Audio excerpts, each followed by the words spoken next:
Good afternoon. My name is Lohori Sioka, and I've been thinking about this question for some time, and I hope I can put it across as eloquently as it deserves. In the past years, we've seen the rampant rise of populism in the politics of our northern neighbors. In previous years, in previous times, to my understanding, it's been the mainstay of primarily poor nations where people's innate divisions can be exploited. Today, we have a serious issue with issues like gender-based violence, xenophobia, or racism, as I like to call it. What do you think is truly behind this rise in populism? And what can we do to stem, to prevent its global reach, really? Thanks. You might have to explain that.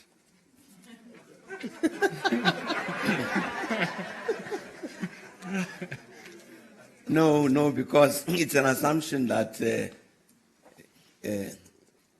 I recognize, you've recognized populism, and you're asking why.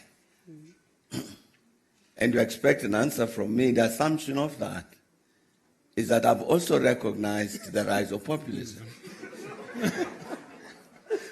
But have I? That's why I'm saying it needs a bit of an explanation. What is populism? Even that. How have you understood it? I'm asking you the questions in order to empower myself to answer you. I didn't program this path.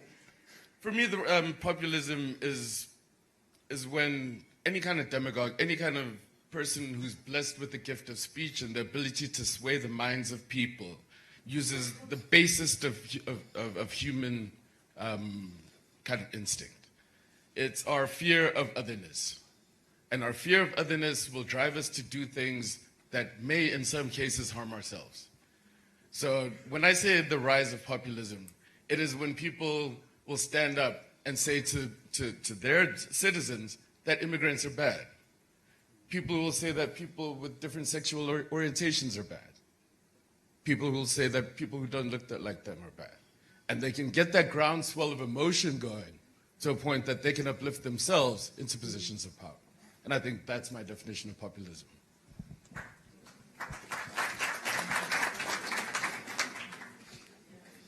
Hi there, Quentin Augustine. My question relates to, it's been said many times that education is the ultimate equalizer.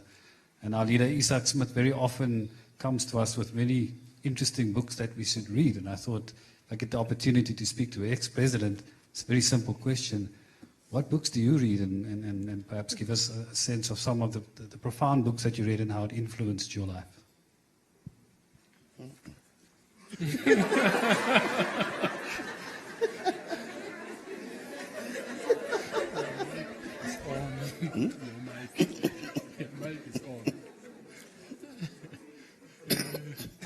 Good afternoon. My name is Fusiso. I'm a tech enthusiast, and whenever my mom has a challenge with her smartphone or anything, I'm the person that she calls. And I've just looked at it, and 2/3 of the workforce are over the age of 30. And I just wonder that as a young professional, looking at the fourth industrial revolution in the next 10 years or so, things are going to be disrupted, but most of these people are still going to be productive for the next 10, 20, 30, 40 years. So what role can I play in terms of swaying that, the same as I do at home on a national level, and how do I formalize that? The last question is at the very back.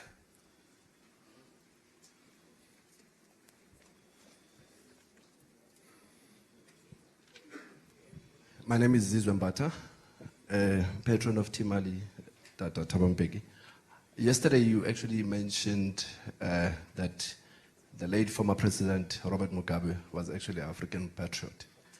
Now my question is how important it is that in the context of leadership, that when we look at leadership, we create a narrative or we actually try and put a true African narrative forward in the context of how our African leaders lead and the actions that they take, especially in the later years during their leadership?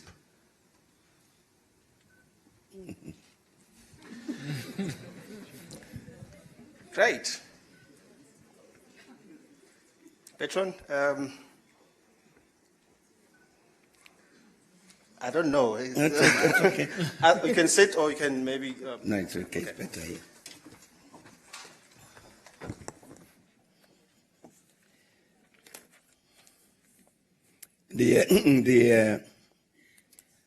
We were in not in Cape Town. We were here in Johannesburg a few months back. In fact, a year back. When there was a discussion about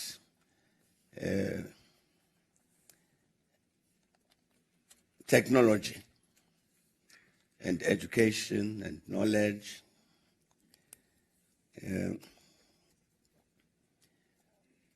And I was asked to come to participate in this discussion. Indeed, we went and sat there for 2-3 hours, listening to very educated people talking about this matter.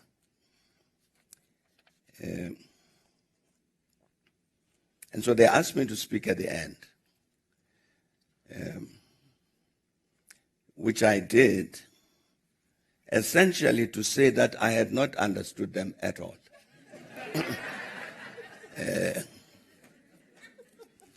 Truly, and that was my honest response, because what they spoke about really went over my head. And therefore requested that why don't we do something about that? Because I said to them that, I'm a chancellor of the University of South Africa, of UNISA, and the biggest college at the university is the Education College. So UNISA produces, I think, something like 60% of the teachers, new teachers being trained in the country. So that particular college, therefore, at UNISA becomes of particular importance with regard to this matter: technology, education, and so on. And I was saying to them that having listened to them to the extent that I could understand anything, if I went back to UNISA and said to them, look, this matter about technology and education is important, do something about it. And they would ask me a question, do what? Mr. Chancellor. And the Chancellor would not be able to answer that question. So I said to them, look, why don't we then work on this? Because I know, for instance, the Vice Chancellor of the University of Johannesburg has been talking about this, the importance of introducing at universities proper courses on the Fourth Industrial Revolution. He was raising exactly the same point that has been raised, that you've got new people coming in, new younger generations who are going to be, who are born more or less into this period of the Fourth Industrial Revolution. And if you don't empower them, there's going to be problems. Somebody was telling me the other day that there's some very smart person who says he wants to take out a legal case against a number of training institutions, because they are training people today for jobs which are going to be non-existent in 3 years and 5 years' time. And he was saying that's a criminal offense. So we agreed with that group of people that we were with a year ago to say, let's work then on something. How do you educate all of us, the young and the old, into this Fourth Industrial Revolution? Unfortunately, there's a very, very knowledgeable people responded, and we had a meeting in Cape Town last week where they handed over the result of their work. It's a 200-page report on the fourth industrial revolution. It relates to education and training, and therefore the preparation of various generations in terms of mastery of this technology, so that then indeed you don't have somebody, as was indicated, who might be left behind in this regard. And I think it's the first comprehensive presentation in this country on that matter. Now the authors said, they gave me a copy. They said, you asked us to do this work, we've done it, here is a copy. 200 pages, I haven't read it.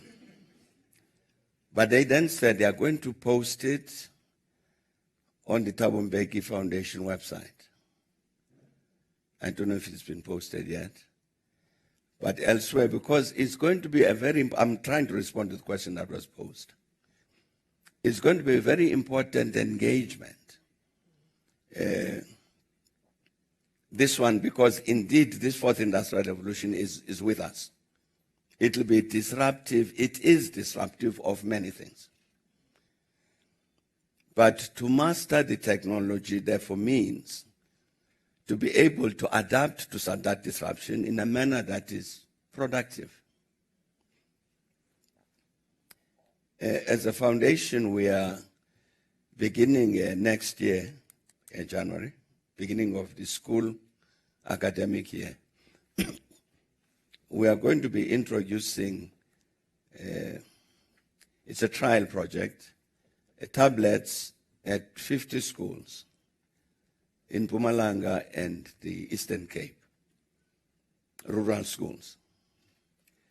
This is because of the argument that given the impact of this technology on society, even children at primary school need to grow up being familiar with this technology, that they don't come across computers when they are wherever, that they get educated into this kind of technology from the beginning.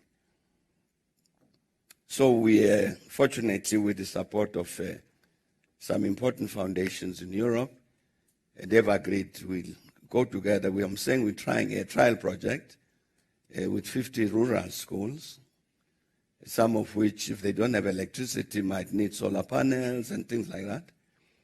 But in the end, to aim at reaching 1 million children, so that we really begin from there and not only deal with the fourth industrial revolution, technology, education at university, but introduce this thing throughout the system. So that's what needs to happen. I hope that answers the question. Your mother, if she's listening, would have an opportunity then not only to depend on you, but she can also study for herself, to empower herself. Now books. I read many books about many things. In part because many authors send me books. In the last 3 weeks, I've received 3 books. I don't know the authors, but they send the books anyway, and with inscriptions, which obliges me to read the book, because there must be a reason why the authors think I need to read the book. And I can only find that thing out after reading the book. So I have to read many books. But obviously books are important. Because I think when we're talking leadership,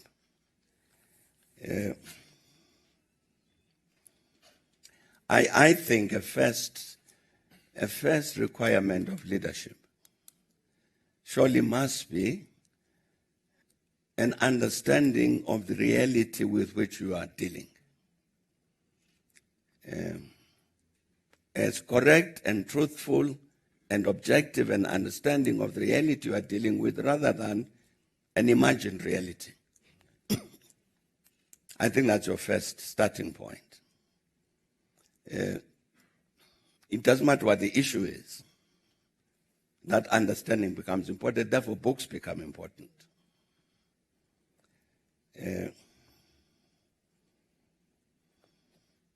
One of the books I'm about to finish now is a small book. It's not quite related to what I've just said, but it's one of these books which I get from the authors. Now this one is from a niece of mine, and she has just got a doctorate at the Free University in Amsterdam. And she decided to study the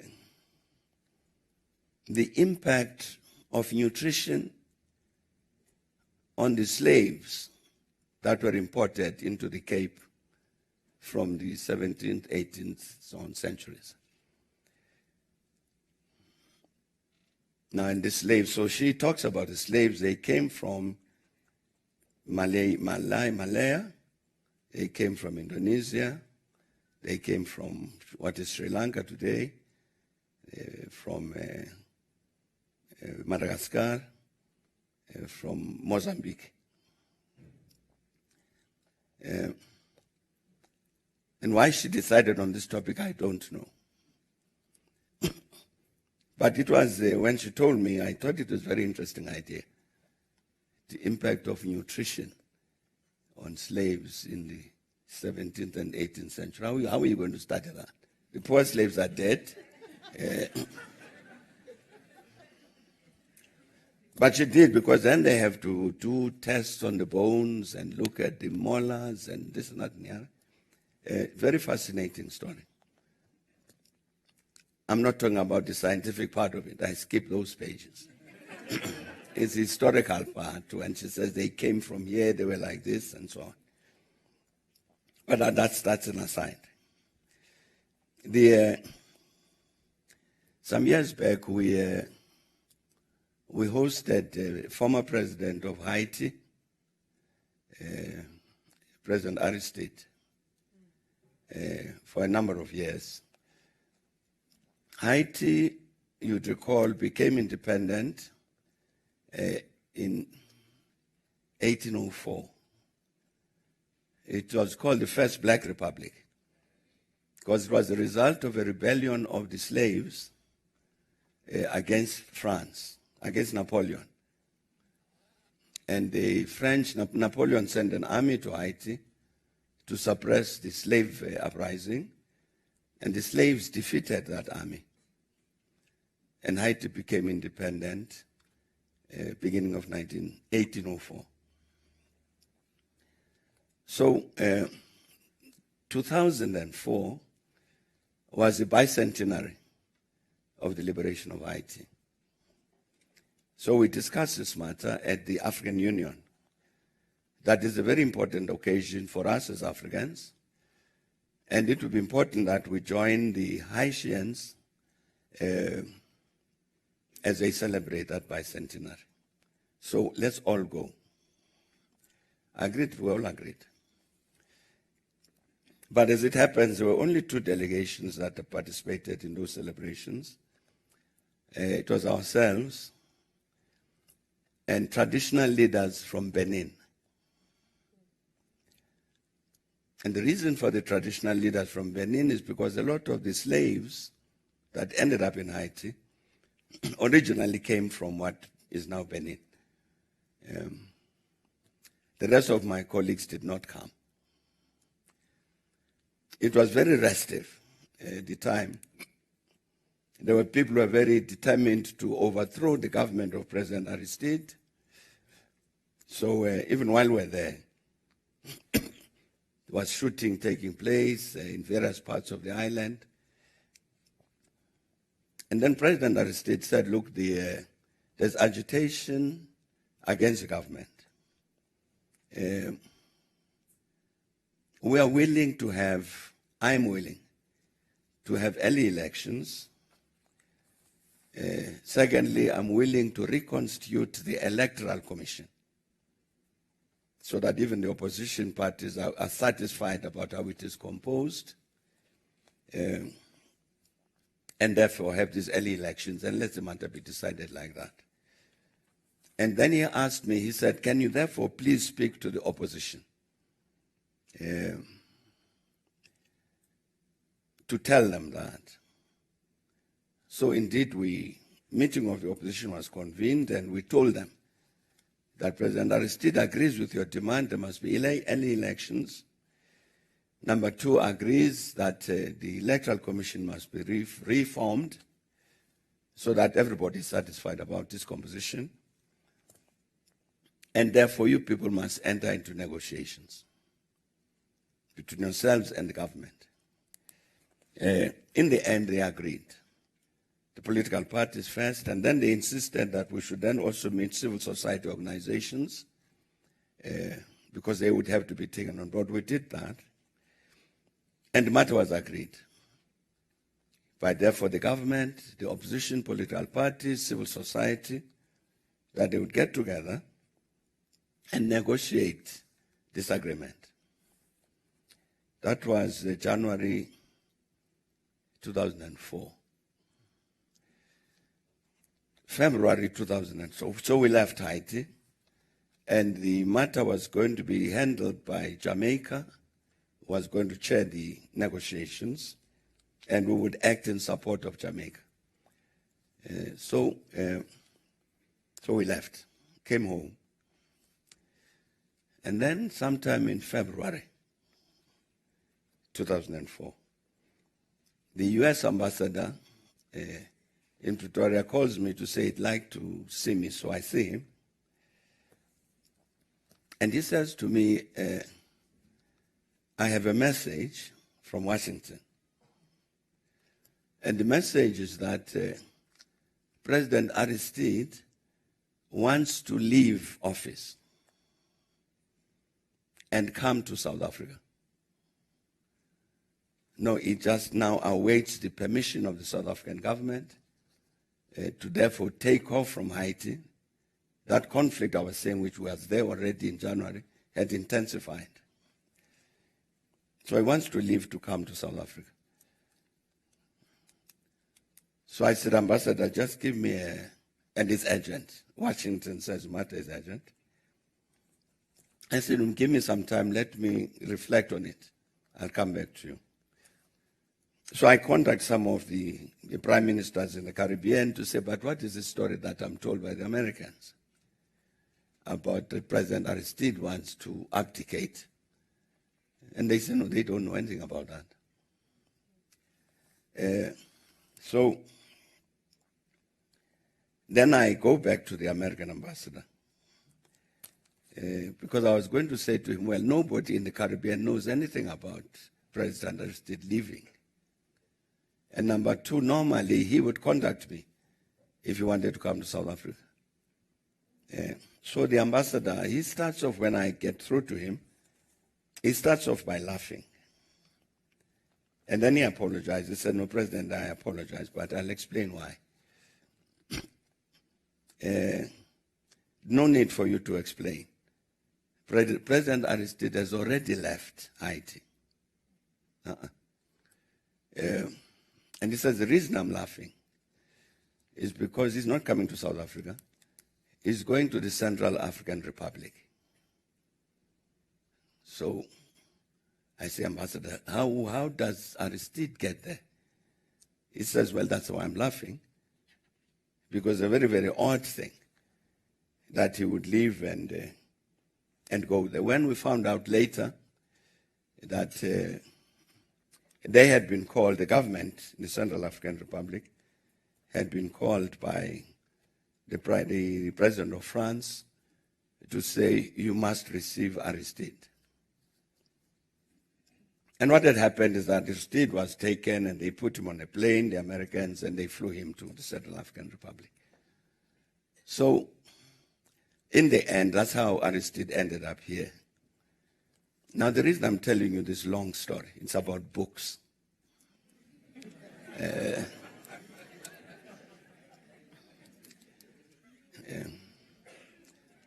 There is the political party of President Aristide in Haiti is called Famille Lavalas. It's Creole, Haitian, but it means the flood. An American historian, then 2004, I think, published a book called Damming the Flood. Damming meaning to build a dam. Damming the Flood. It's about what had happened in Haiti. So you read this book and discover that what we're trying to do in Haiti in January 2004 was a complete waste of time. Because the very same people were sitting with negotiating that they must enter into negotiations with President Aristide to have early elections, Those same people were talking to the Americans who had already decided to remove Aristide by force. So we are praising ourselves as we flew home to say there will be peace and negotiations. It's completely false.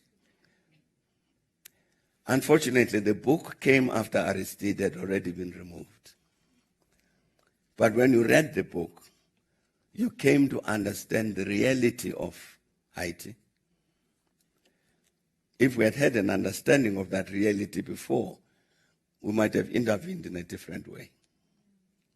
So that's what I'm saying. And I'm give an example of the importance of books and why I read books. There are a number of books just currently now. We know all of us here are aware that the South African economy is very sickly. And so a couple of books have come out, books and booklets on the economy, which one has to read. Because we've got to answer the question, what do we do about this economy? I don't know to what extent these particular books reflect this thing I'm talking about, an objective reality of South Africa, so that by the time you say this is what needs to be done, it's based on a proper understanding of what's happening in the country. I don't know if they do that, but they have to be read for that purpose. The matter about populism,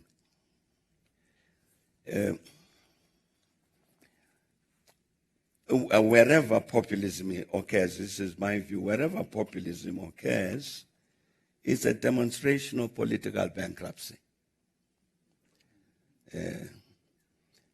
It would normally be a populist stance. It would be taken by somebody who is not in reality interested in solving any problem. They might take a populist position in order to advance their own personal interests.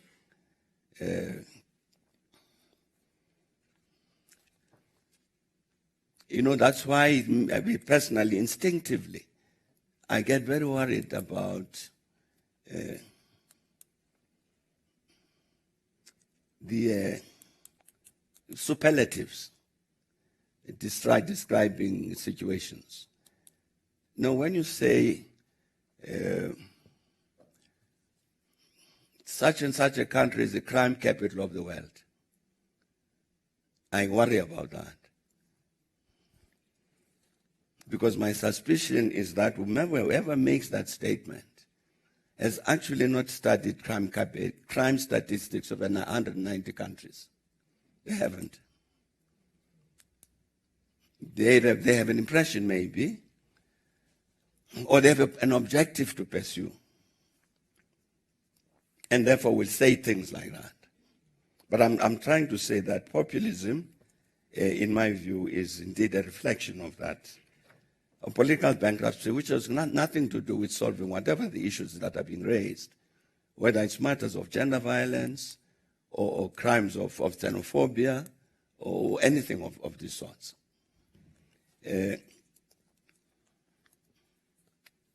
I think it would be the responsibility of certainly, any progressive movement to want to stand up against that populism. I get into problems. I have been getting into problems for some time. When I've tried to resist this notion that we as South Africans are xenophobic, I say I don't agree. And I give an example, for instance, of taking an old township here in Johannesburg, Alexander Township.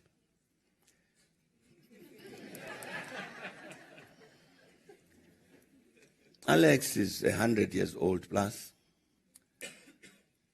And for many, many years, many of those 100 years, you've had people there coming from Mozambique, from Zimbabwe, from all around. It's the way the South African economy developed. The mining industry which attracted these people. So we've had these African populations from outside of the borders of South Africa for very many, many years. My wife comes from Alexander. And she says, but we always lived with all these people. You get, for instance, in Durban, there's a group of people there in Durban who are called Amazinzimbane. They're people from Zanzibar, but they call them Amazinzimbane. Who've lived there and nobody's ever attacked them or anything like that. So I say, even the instances where you get these attacks, like what happened now, last week here, or if it was last week, here in the Johannesburg Metro and Ekurhuleni.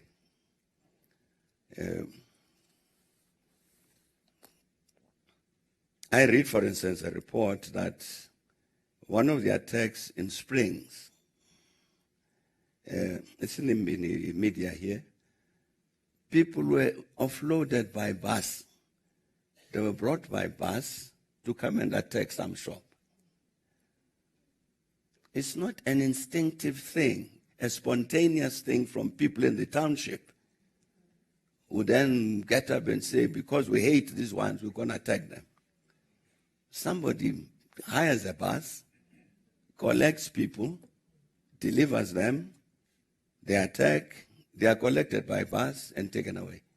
That's organized. Judge Niva Pillay, you know, these attacks took place in Durban, I think around 2015.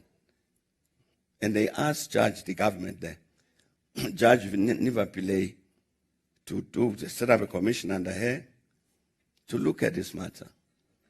What happened? It was exactly the same thing.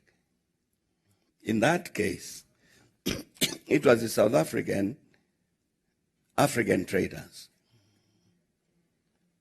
In order to get rid of their competition, they organized this thing and then blame all of us for being xenophobic. It was entirely a business arrangement. So I'm saying an understanding of the objective reality becomes important. The use of populism as slogans, I think is very dangerous. And whoever resorts to that populism, I think they're making a negative statement about themselves.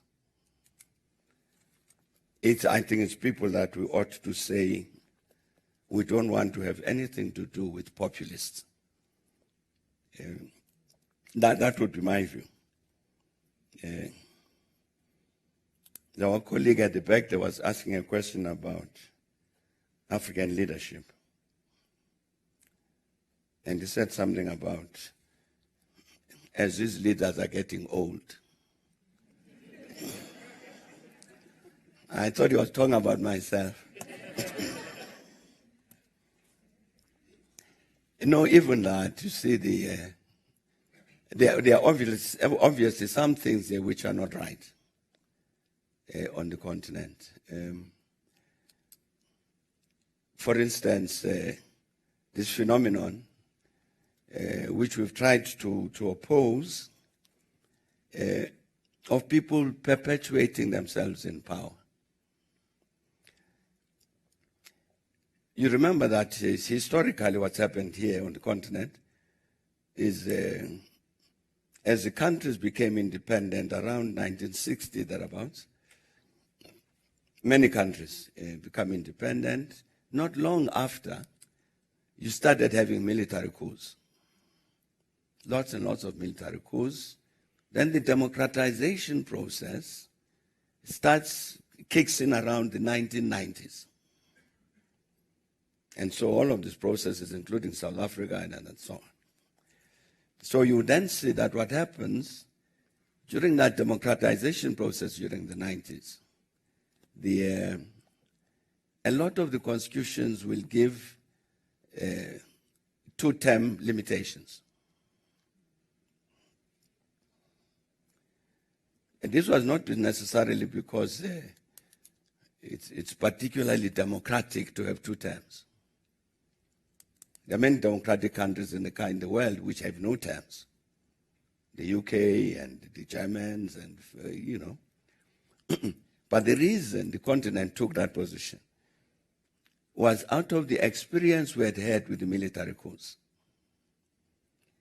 That it would be better, given our historical experience, that we limit the time when people sit in positions of leadership.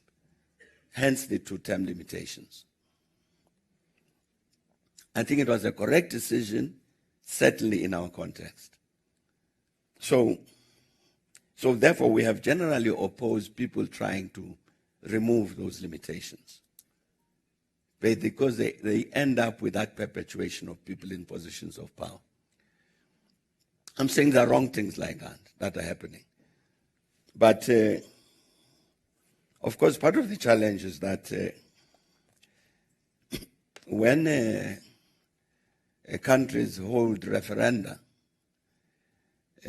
let's hold a referendum to decide whether we want two terms or limitless terms. And the referendum is held, and the result is that we don't want term limitations. So the constitution gets changed. So what do you do about that? You might say, I don't like it, but I might say, but it's the will of the people. So I'm saying that things like that, which really ought to be avoided. Now, in terms of specific wrong things that might happen in countries, I don't think they depend on age.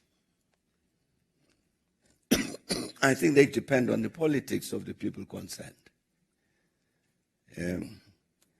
So the qualification you were putting there, especially as they get older, I don't think applies.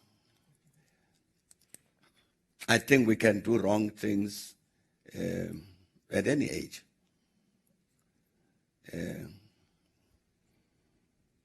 So I don't want to us to discuss the politics of Zimbabwe. You meant, because I'm saying that because you mentioned Zimbabwe. I don't want us to go there because we can, if Tsepo here decided that, all right, let's extend our session by 6 hours, 8 hours, then we can. Because again, this is part of what I'm trying to insist on. A proper understanding of what we're dealing with is important. So that we can then come to right conclusions. Not necessarily because this thing has been repeated so many times, therefore it must be true. When I was speaking in Durban yesterday on Zimbabwe, I read a sentence from an article which appeared in one of the South African papers in the last few days. And that sentence says that we, our government, refused to do what the people of Zimbabwe were demanding, the overthrow of Mugabe. We refused to do that. Therefore, we betrayed the people of Zimbabwe. So I read this thing. There was never, ever a single occasion when the people of Zimbabwe said to us, overthrow Mugabe. Never happened. The people who said they overthrow Mugabe were the British. It was not Zimbabweans. Even the opposition party, the MDC, were the first ones who asked us to intervene with regard to Zimbabwe matters. The MDC said, Changirai, please help us to put us together with the ruling parties and PF so that together as Zimbabweans we can decide on the future of our country. So fine, okay, let's do that. We tried to do that. In the end, they came to an agreement. But I'm saying that you would find statements like that, which have got absolutely no basis in fact, that the people of Zimbabwe wanted us to overthrow Mugabe. But in reality, even if they'd asked us, we would have refused. Because it wouldn't be task of the South African government to go around overthrowing other governments. That's the regime change is somebody else's agenda. I don't think it can be our agenda here. We wouldn't be that kind of country. Tsepo, I think I've answered those questions. Thanks. Yes,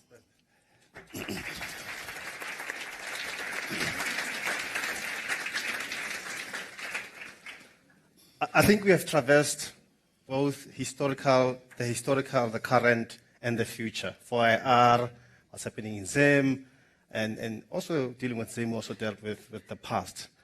I did say earlier that the second round will be special. Any hands? 1, 2, 3, 4, 5, 6. So it's left, my left. I hope all of your questions are not left in their orientation. So it's all ladies. I've noted you, sir, I've noted you. In that order, Ayanda, and then we'll follow my sister. Former President, it's an honor to be here today and to listen to you speak. In forming Timali, you had a vision for what Africa and what African leadership is all about. Moving 50 years ago, how do you envisage that Africa would be if this project is a success? What kind of leaders should we be having in this continent? What are the attributes and what are the things that they should be able to achieve? Thank you.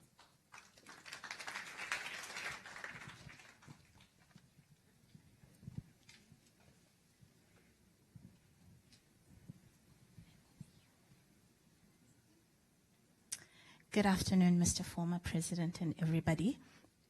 My question is on the attacks that was happening in the couple of days. I want to know what is your opinion in the way our current president handled the situation in terms of responding to the situation. Would you have handled it differently if you were the current president?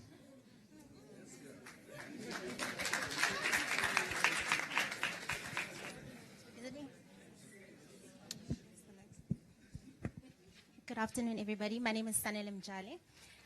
My question to the former president is, sorry, I had it written down here. Technology. What is the one mistake, or rather, what is the one characteristic that isn't very great that you have witnessed leaders around you having?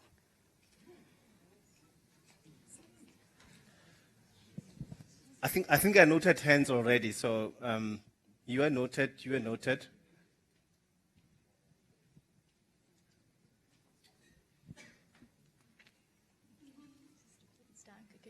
Good afternoon, former President and also the guests.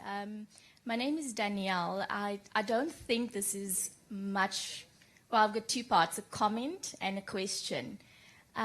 Your speech you made 1996 on behalf of the African National Congress, I'm an African, I think that's probably one of the speeches that always resonates with me, especially when I look at the situation that South Africa finds itself in.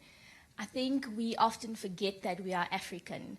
We forget our pride, we forget our struggle, and we forget our liberation. I believe that you can be an optimist and you can be a pessimist. I find that the current situation, we are less optimistic than what we should be.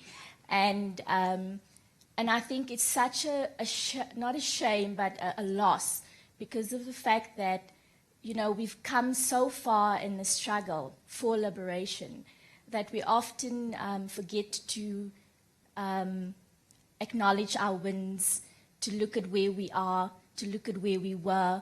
And I believe that that's the one thing that we never should forget as South Africans. My question to you is, former President, what is your vision, what is your outlook of the future for South Africa, especially looking at everything that's happening in terms of gender-based violence, in terms of the economy, in terms of the xenophobic attacks that is happening? I'd really like to know what your views are. Thank you.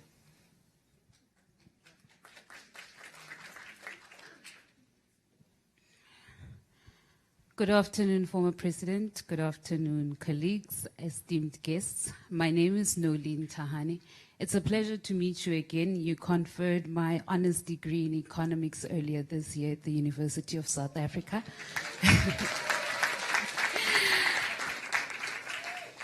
And so my question obviously is economically related. So given the economic tailwinds of our country, the large Gini coefficient that we have, the ever-growing unemployment rate, and the violence that we've seen recently, right? How do we bridge the gap? It's a conversation that's ongoing, but the problems seem to be just getting bigger. And then the second part of my question relates to financial literacy. As a financial advisor, what I've seen is that we lack financial literacy, right, on a very large scale. And the problem is it's not a profitable thing to do, so it's just not getting done. It's not getting done in disadvantaged communities. It's not getting done on a national platform. How do we change that? And then finally, my role as an individual, how do I contribute to being part of the solution as an individual, not associated to any organization? How do I myself contribute to the financial literacy without being a financial advisor associated to PPS? Thank you.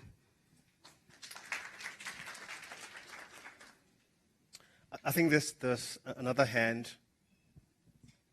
Yes, on that row. Somehow somebody sneaked in to ask a question. So, could be yourself and you be last, eh? Yes. Man.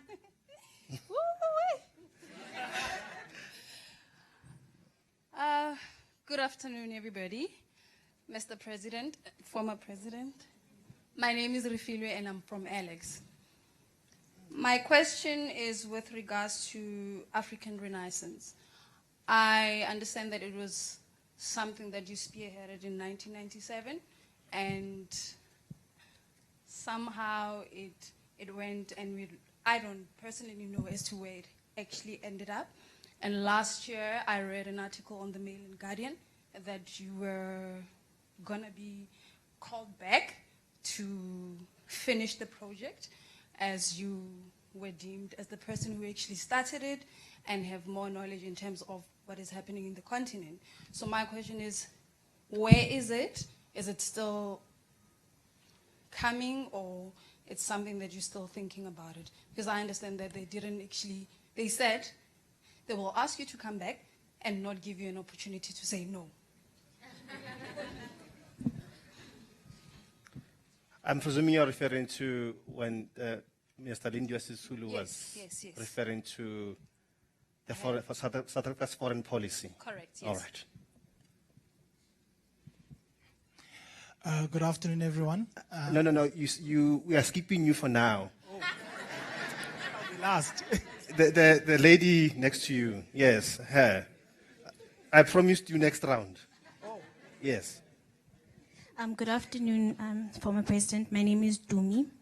My question is, with regards to the leadership, specifically in the ANC, we've had a few leaders, Julius Malema, Cyril Ramaphosa, Jacob Zuma, even Robert Mugabe, who've been very divisive in their leadership, in public opinion.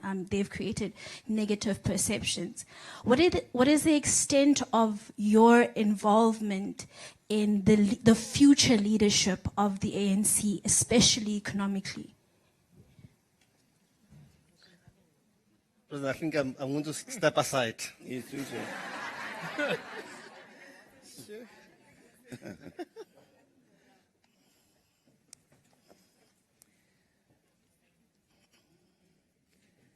I hope I've written down all of these questions.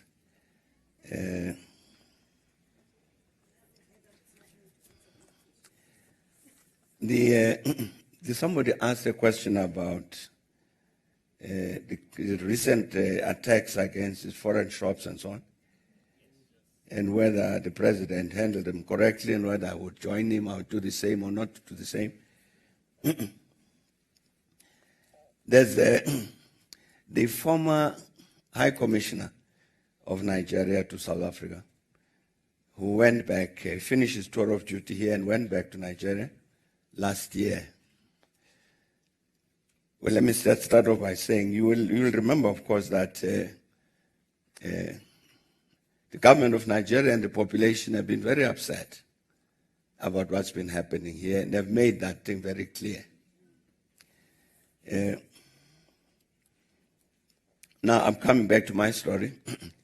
The High Commissioner,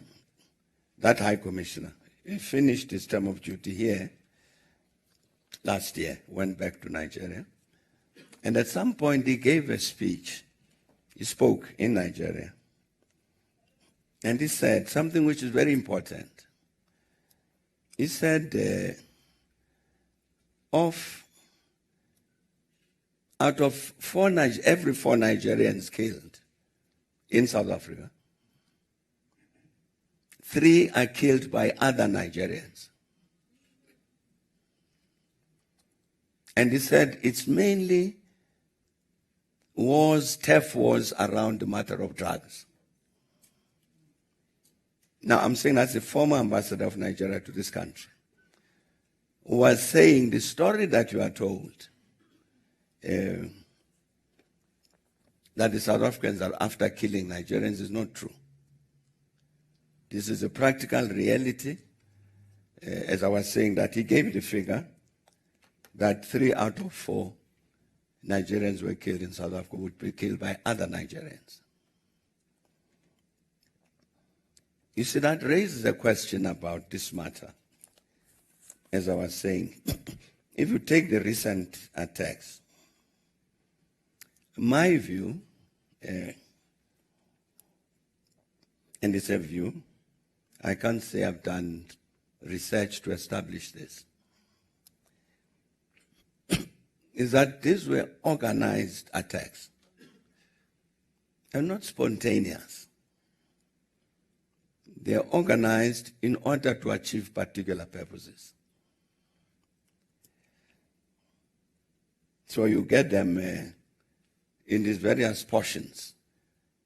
Today we are in Guatemala in Springs, another day we are in Jeppestown, another day we are in Alex, and all that. I'm saying it's organized to achieve particular purposes. So if I were the government, that's the first thing I would say. These are organized attacks to achieve particular purposes. The Reverend Mishwe spoke sometime last week, leader of the ACDP, and actually raised a similar question. He said, who are the masterminds? Because if we don't solve that question, these attacks will all occur again.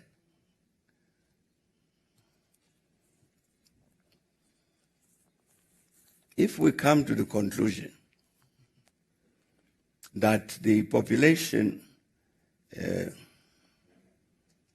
in Dube Township in Soweto is xenophobic, and that's what our problem is, then we have to answer the question, therefore, how do we engage that population in Dube to make sure that it ceases being xenophobic? And I would imagine that if you convene that population of Dube into a hall and said to them, look, I'm bringing you together because I think you are xenophobic, they would stone you. They would say, whoever told you we hate other people because they are other people? I'm saying if we don't find the people behind organizing these attacks, they will recur. Because we're not looking at the real problem objectively.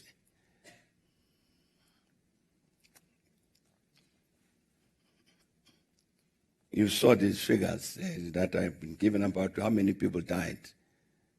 8, 10 or 12 or something. 12? 10 of whom are South African. 2 of whom are Zimbabweans. But the biggest outcry about Nigeria, people being killed, is from Nigeria.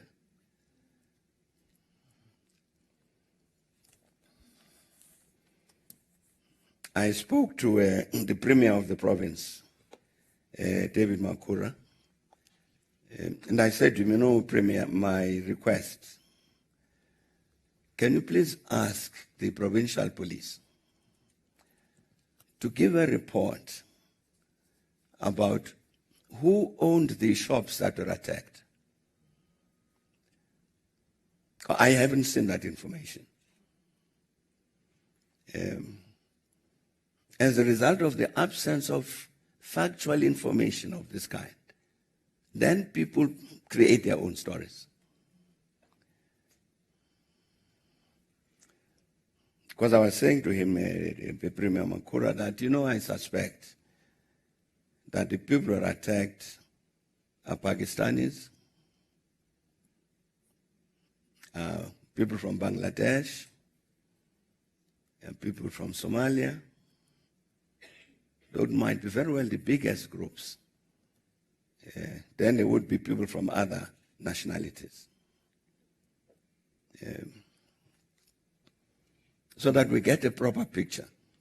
Because part of the story that is put across is that no, this thing is not only xenophobia, it's Afrophobia.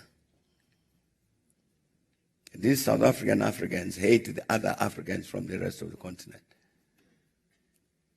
But I'm saying if you looked at the shops, I hope the police will produce the statistics.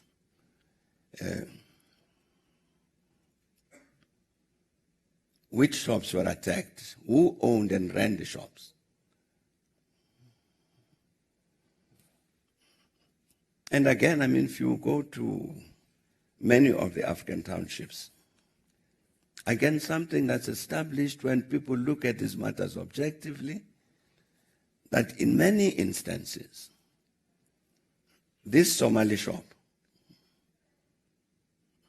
in my yard used to be my shop. But I found it more economically rewarding if I lease the shop to a Somali and he pays me rent. So he must stand behind the counter and do all the hustling, get the money, but at the end of the week or month, I get my. that it's our own people who created this kind of space. So I'm saying a proper understanding of this matter is critically required. And I personally don't think that we have, as a country, not just government, I don't think as a country we've really done a proper analysis of this. I was telling you earlier, for instance, about the report done by Judge Pillay, Neva Pillay, about similar attacks in Durban, which I think was in 2015, when she had then had a thorough look at this thing and was able to say this is reality, which means now that you have understood this thing properly, therefore you are able to engage it properly. I think that is, in my view, is that we still need to do some work in order to understand what happened here in these last few days, particularly with regard to the attacks against the shopkeepers in this metro, Johannesburg and Ekurhuleni. I'd also spoken to some other people about what happened when some of the traders chased away the police.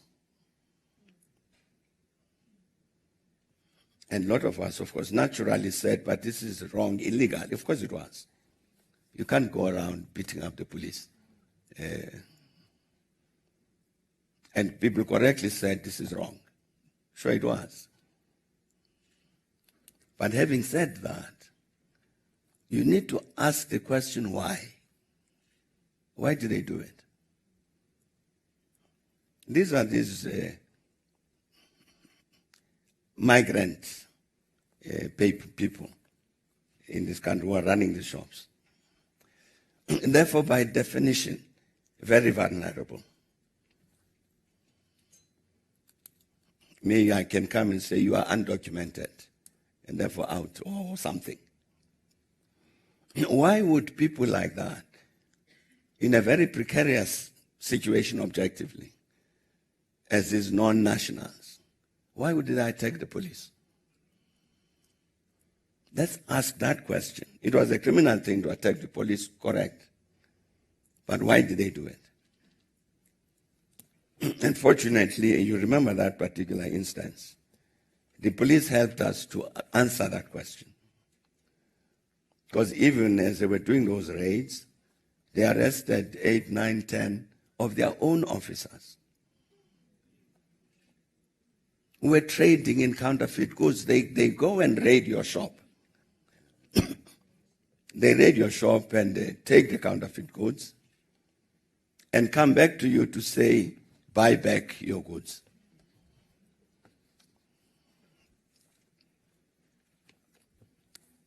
I've been told of instances where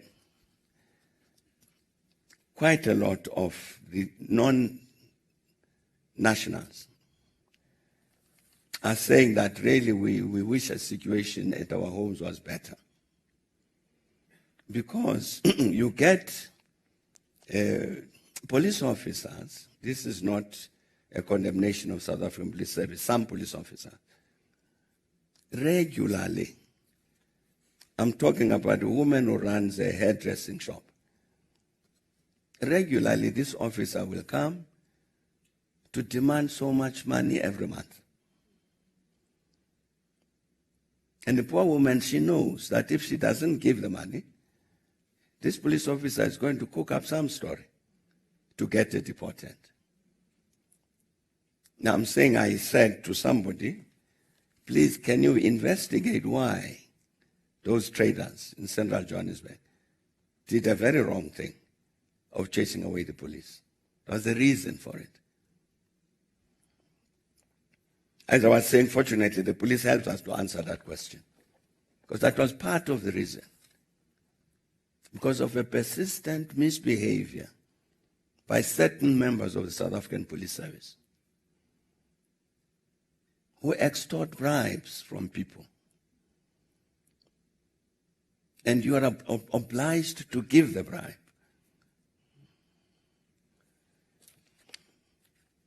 I'm talking about women who say sometimes they are obliged to sleep with these police officers. Because if they don't, they know they are going to be chased out. Why are we not raising this thing so that we can act correctly? And that's what I'm saying. You see, it's important, I think, to have an objective understanding of what is happening in this reality so that we know what it is that we need to change. And with regard to the current attacks, I think the first starting point is to answer the question that Bishop Mishwe, Reverend Mishwe put, who are the masterminds? That needs to happen. And I'm saying that question is a question that must be answered, certainly by government, but I think the rest of society as well.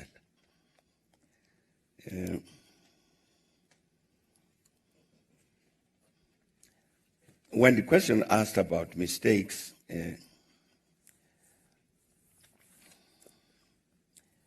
I'm not so sure it can be answered easily, of people around yourself and so on.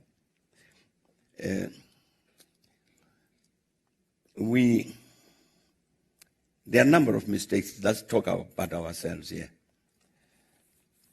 There's clearly a number of mistakes we made. I'm talking about the time we were in government.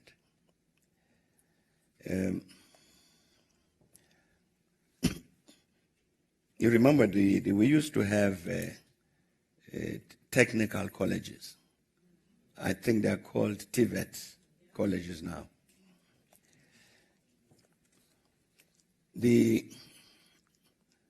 Those colleges, when we got into government, we handed them over to the provinces. They became the special responsibility of the provinces.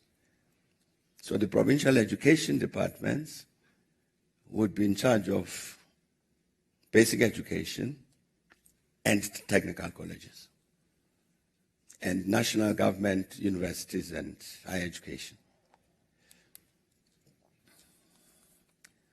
During one election campaign, we visited one of these technical colleges in Pretoria. They were doing all sorts of things, electrical things and so on. And the same day we went to the BMW plant in Pretoria, in Roslyn. And as we were talking to the management there, one of the questions we raised was, we hope you people are taking students who are qualifying from that technical college. And they say, yes, we are. But the problem is that we've got to train them from the beginning. So why? Because at the technical college, they are using equipment that is 15 years old, long overtaken by technological development. So by the time they come to us here at BMW, the equipment we use is modern, and they are completely unfamiliar with this. So when the government changed 2009 and President Zuma took over, they took a correct decision, which was to move the technical colleges to national. Because what was happening in the provinces was that as they do their budgets for education, they would budget for primary, secondary school, high school, and if there was anything left over, then it would go to the technical colleges. Now, I'm saying this was an important mistake, bad mistake on our part, because with a very important contributor to these very high levels of unemployment in the country is lack of skills. You have lots and lots of people, as we all of us know, who are unemployed. but more tragically are unemployable because they don't have the skills. Now here is an institution, the technical colleges, which should have been producing the skills that are required as part of our response to the question of unemployment.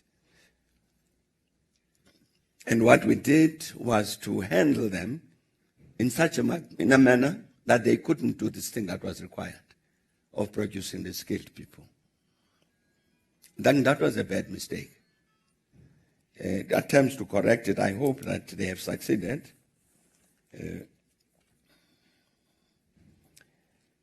There's been this debate in the country about the land question.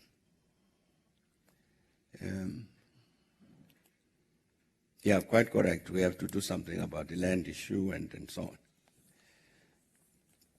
But I was saying to some people a couple of weeks back that agriculture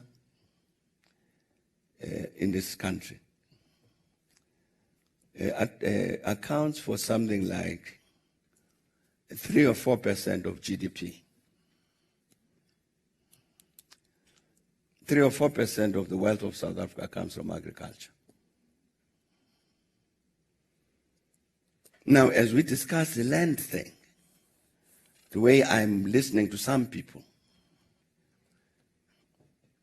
if you don't address this matter of the land redistribution, you are never going to solve these problems of inequality. So I say, you cannot say the overwhelming majority of the population of this country, the African black, must concentrate on the 3% of the wealth of the country and do nothing about the 97. Doesn't make sense. So let's deal with the land question, but let's do it understanding what the objective reality is. Now, say, even if you look at the land restitution process, land claims, up to now, in the majority of cases where people have won their claims to land, they've opted to take money, not land. What conclusion do we draw from that? It might be that it was maybe land in wrong places, which is why people didn't want it. I don't know. But I'm saying the objective reality is that in the majority of successful land claims, the population has opted for money rather than the land.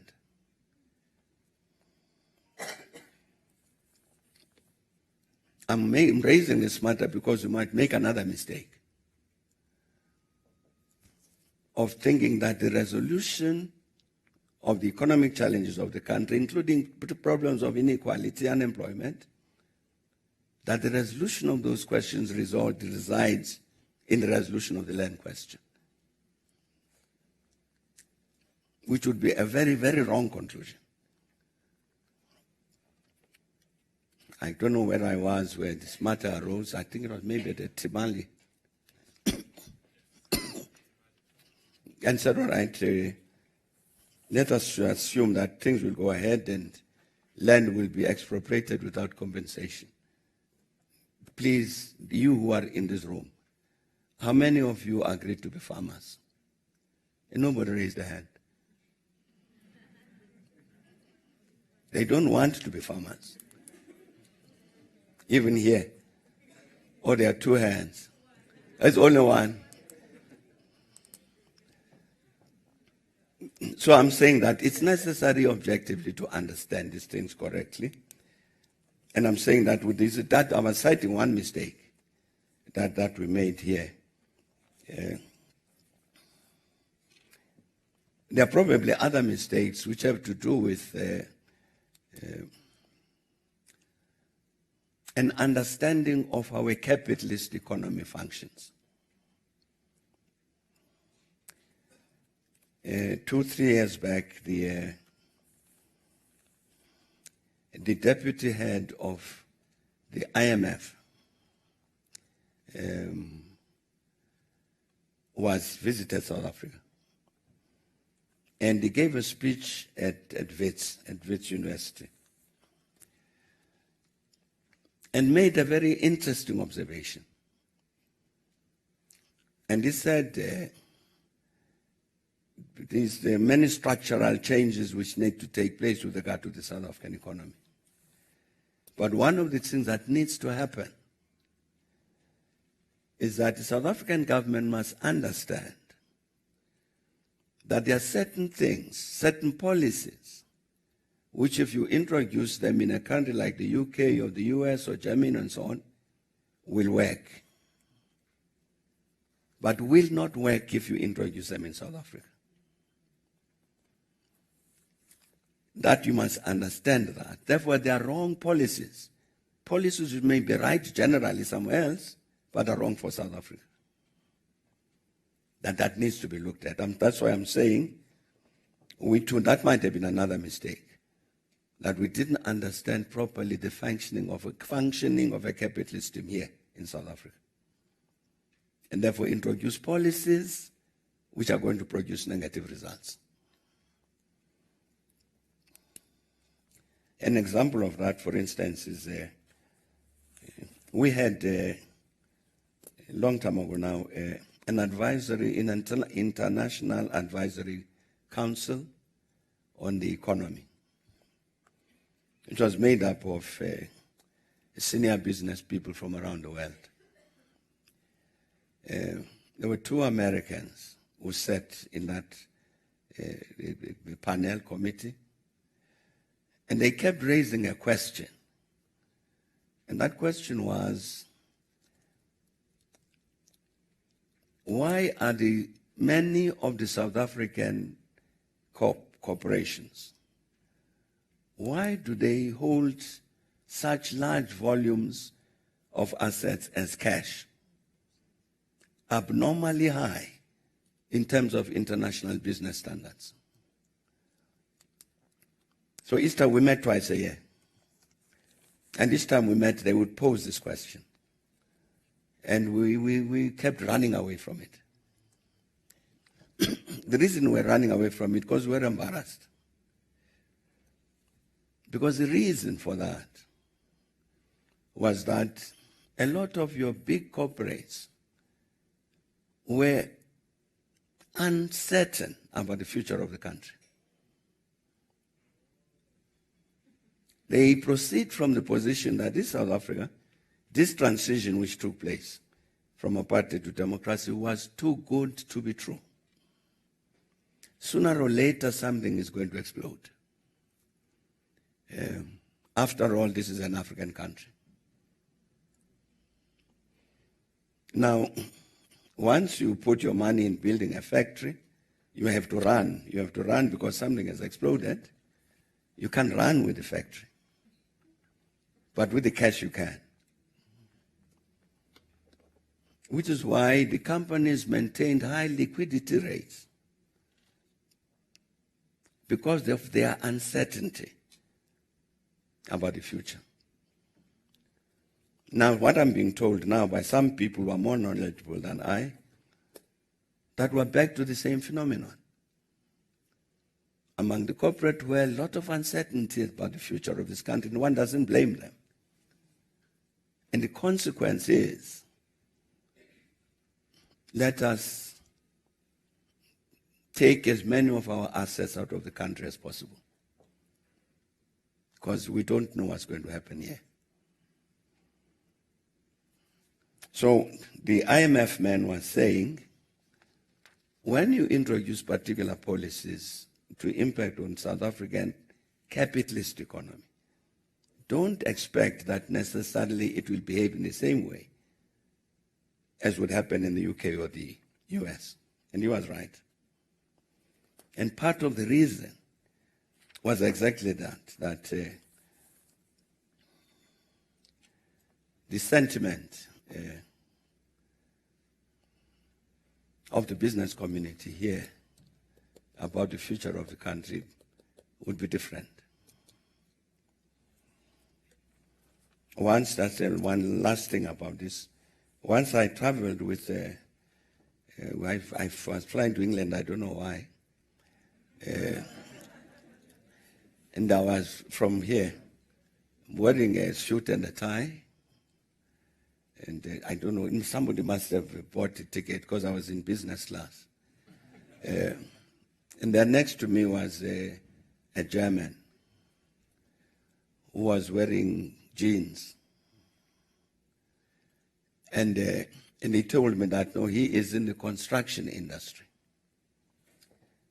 So I come to the conclusion, given the way he's dressed, that maybe he is a salesman in the construction industry. But as we're getting close to landing in London, he tells me a story. He says, you know, we, as business people, were faced with a particular challenge. When the reunification of Germany took place, because Helmut Kohl was Chancellor, Helmut Kohl would call us in and say, there's a company so-and-so in East Germany, which is in crisis.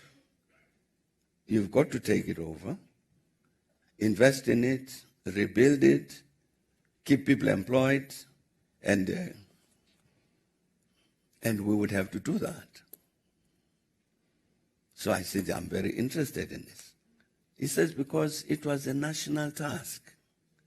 The reunification of Germany was a national task. So even us as business people, when we're instructed by the government to make our own contribution to that, we would do that. And so in the end, he says, well, for instance, in my case, I was summoned, and so I'm beginning to say to myself, he can't be a salesman.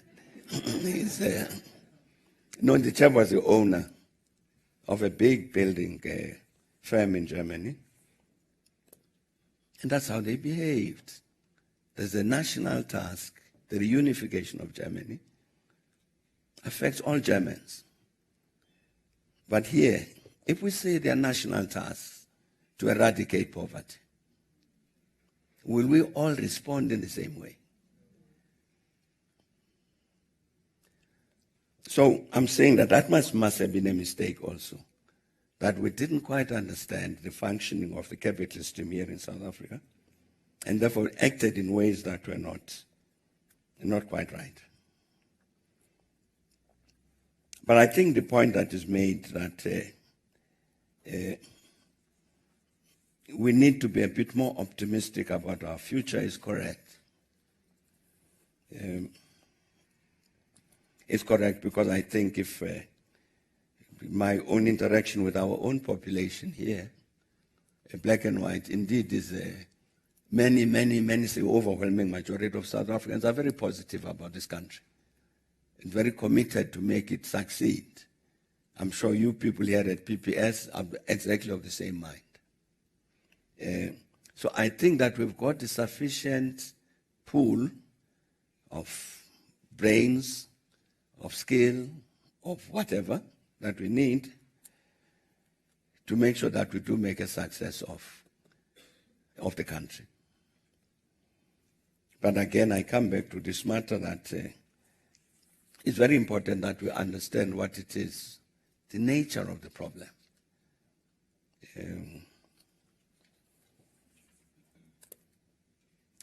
The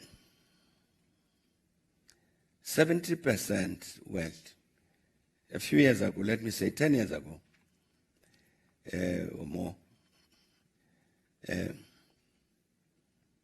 probably 80%, 85% of violent crimes against the person.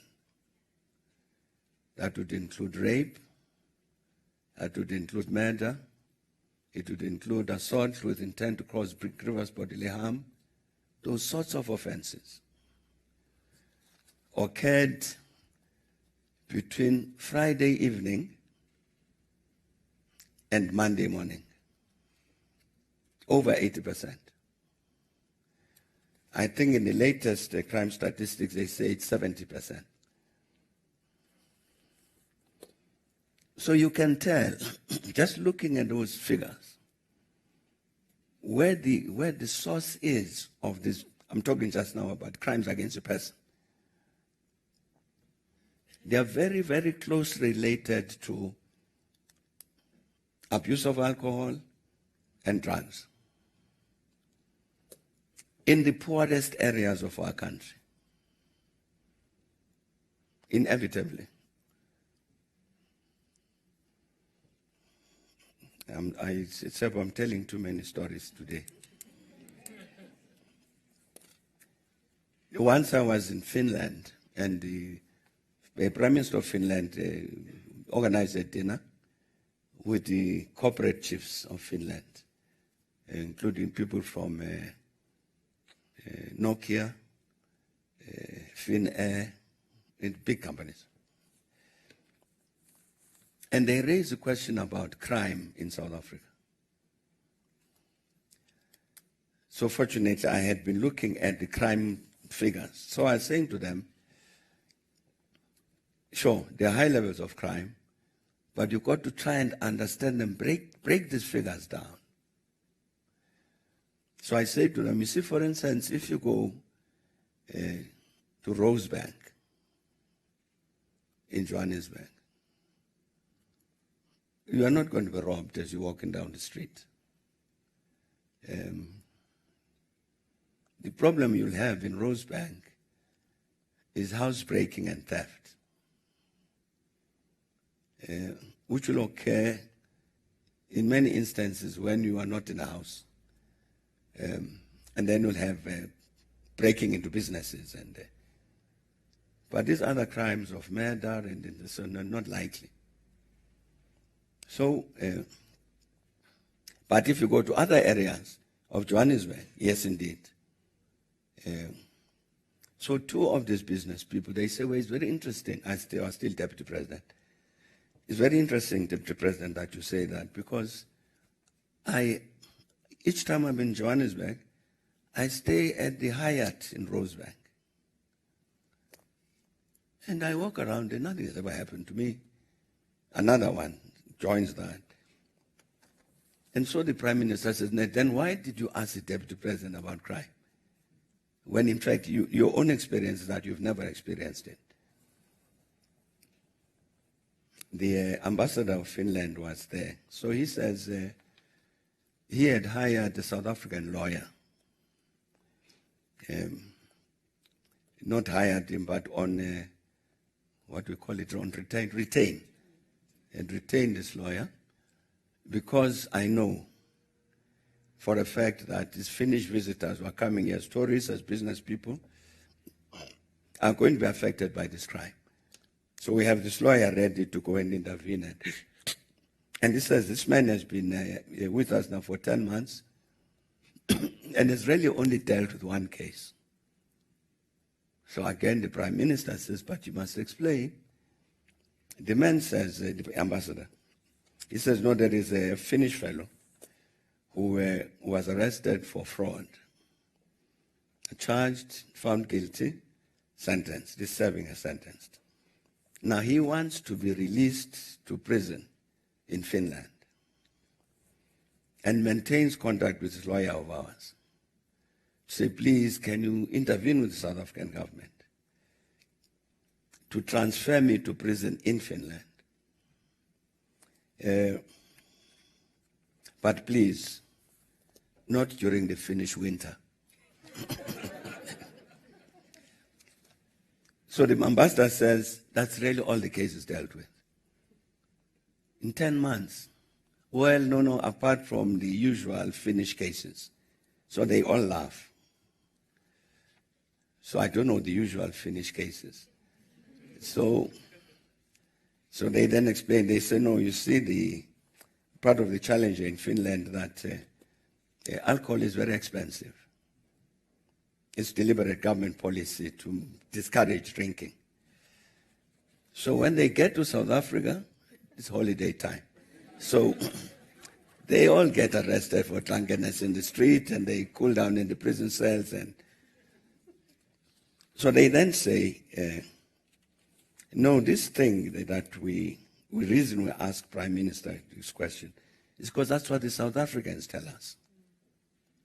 And the South Africans would tell us you must be very careful, there's a lot of crime and this and that and the other, and we respond to that. It's not that we as Finns have had that kind of experience. But I'm again coming to this point.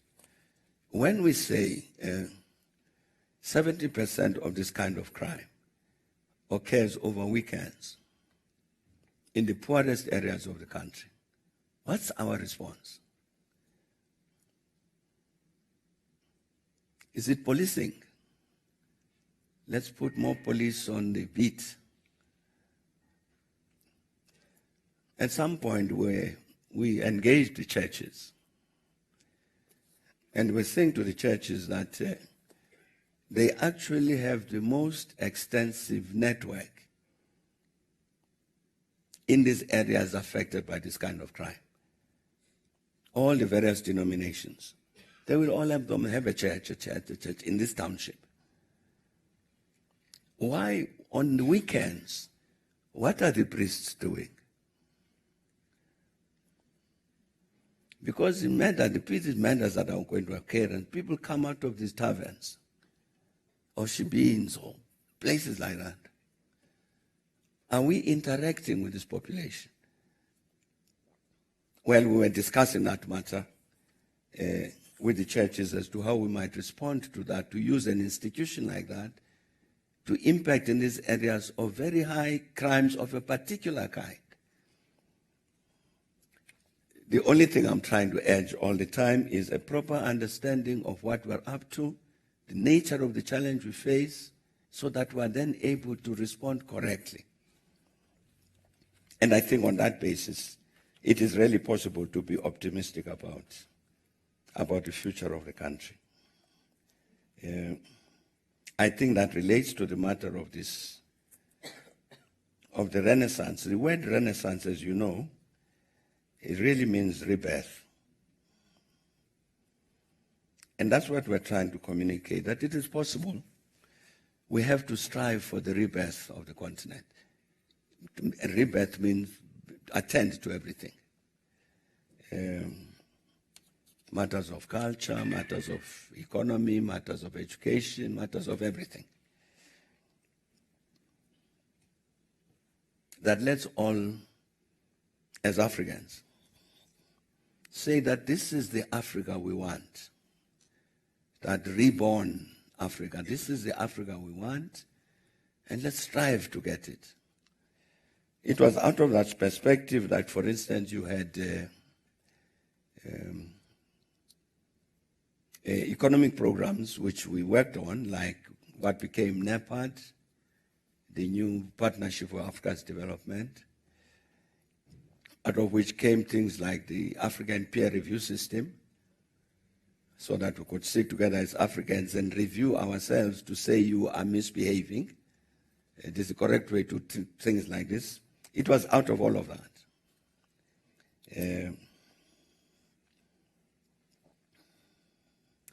Those institutions remain.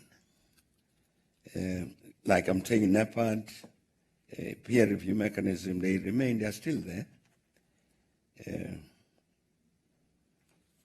Quite what they are doing is something else.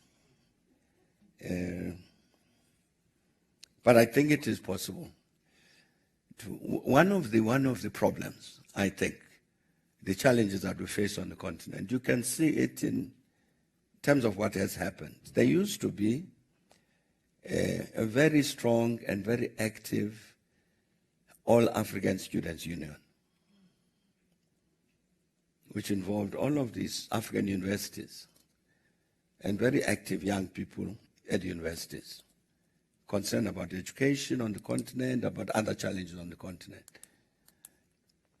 That organization has died. There was the All-African Conference of Churches, still there. Used to be very active, very visible. The voice of the church in terms of the future of the continent, very strong. But over the years, it disappeared virtually. Similarly, you had an All-African Trade Union Council. It's dead.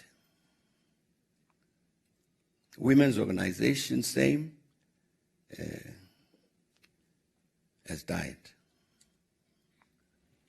There's a particular voice on the continent which used to be very strong and very vibrant, which was about this renaissance of the continent, with us acting together as Africa, as Africans, to produce this Africa we want. That voice has died. We don't discuss this matter enough, and I think in the majority of cases people are not even aware of it. So the capacity that we had as a continent to take the continent forward kind of vanished.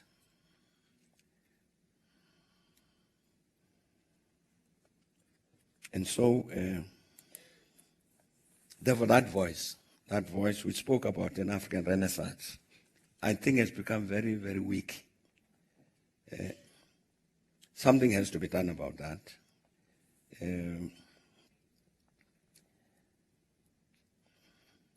I was never going to be recalled to do anything about it. But continuously, this is the work that we do. We try to do even this foundation. Our foundation must try and focus on that matter.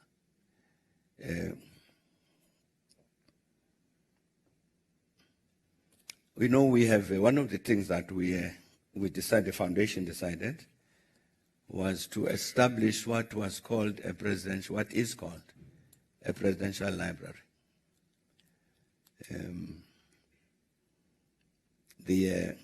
So the work has started. We're doing it together with UNISA, and the work has started on that. So all of the papers have accumulated over many decades are being digitized and so on. So we are collecting this because there's a huge volume of knowledge here in the country, elsewhere on the continent, which in the past we have lost. For instance, even now, if you want to find a lot of the material concerning our own struggle here, from whenever, you'll find the bulk of that material is in the United States, not here. So we decided, no, let's correct that. This month, I hope, we are going to receive the Kwame Nkrumah archive, because what had happened was that Kwame Nkrumah's personal assistant, when Nkrumah got overthrown, he was in China. He got overthrown. The PA then made sure that she collected all his personal material, all of it. And when he came back from China, he went to Guinea, Conakry, and passed away in Conakry. And she collected material from Conakry. So this old lady has been holding this material for decades. She was in England. She passed away last year and handed over this Nkrumah archive to her son. The son decides this year that he is going to hand over this archive to the British Library. Now, the British Library is a very big library. It's a state library. It's very good, but he's going to hand over this material. Fortunately, the editor of the New African who's a Ghanaian, he gets an invitation to the ceremony where the British Library would be receiving the Nkrumah archive. And he immediately goes to see the man who's going to hand over the material to say to him, no, but you can't. This material belongs to Ghana or Africa generally, not to the British. So in the end, to cut a long story short, he talks to us, the editor of the New African, and we contact the man who's in control, who owns the Nkrumah archive. We say to him, look, we're setting up a presidential library. We believe the material should come here. Even if we hold it in custody for the Ghanaians. Unfortunately, he immediately agreed. So that's why the material should be here this month. So I'm mentioning that to say that I'll give an example of some of the work that the foundation is doing with regard to that renaissance. Because there's lots of material around, never mind South Africa, around the continent, which doesn't have a home. So as part of our contribution to making sure that this pool of African knowledge has a home, is preserved, and people have got access to it, that's something we can do.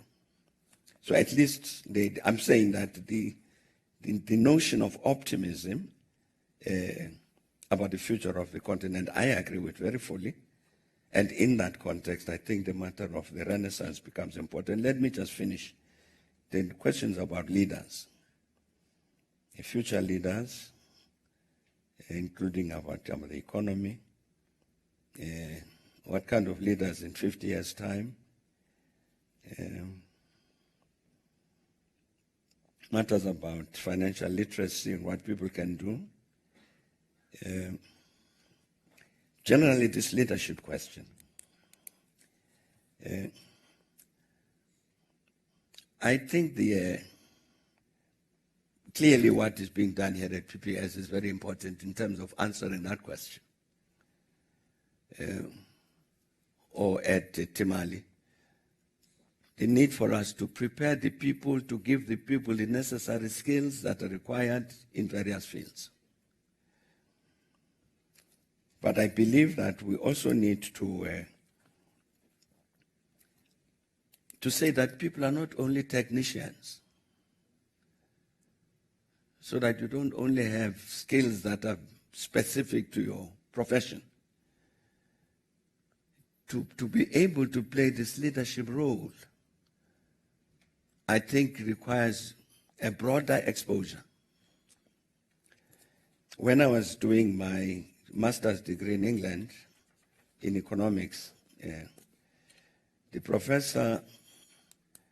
my professor was Professor Bana, Thabo Bana. Thabo Bana, originally Hungarian, was a global world expert on input-output tables, material that is used in planning commissions. So he then says, he persuaded me to do a master's degree, so I said, okay.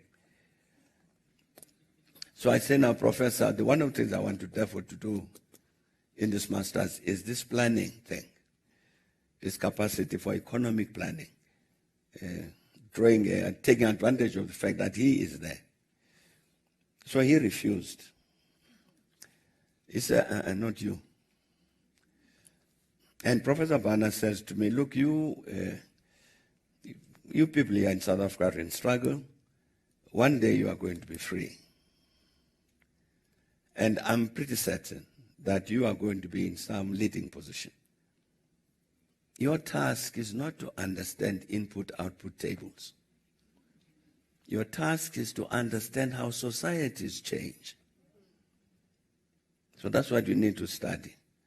Because for this thing about input-output table, you will hire somebody. You will pay somebody who can do that. Your task is to help to bring about the social change. So, therefore, when you do the MA, why don't you look at matters like anthropology, society, sociology, things like that, so that you understand how. So that's what we had to do. point I'm trying to make is that this leadership issue is not only about skills, technical skills in whatever the profession, but the capacity to lead also requires the need to understand this wider society. Like this question here, it seems quite clear that over the years since 1994, one of the things that has happened here is an increasing incidence of disrespect for the law, an increasing incidence of criminal behavior. It might express itself sometimes in simple forms. Municipal workers go on strike. It's perfectly their right to do so, to demand wages, better conditions, and all that. But then they litter the streets, they take bins, and why do you do that? Or people in Vuwani, in Limpopo, because there's a problem about a municipal boundary. We don't want to be this side, we want to be that side. And they burn down schools. I'm saying an understanding of this. What is the cause for this increase in criminality? I think I was listening yesterday to the news that there's some problem at the University of Zululand, and they went and burnt down a police station. And you say, but what causes this thing? You can't have recent figures. The figures show increases in crimes of violence against women. Why is that? It's a wrong thing. It's a very bad thing. Why is it happening? I'm saying it's occurring in the context of a larger problem.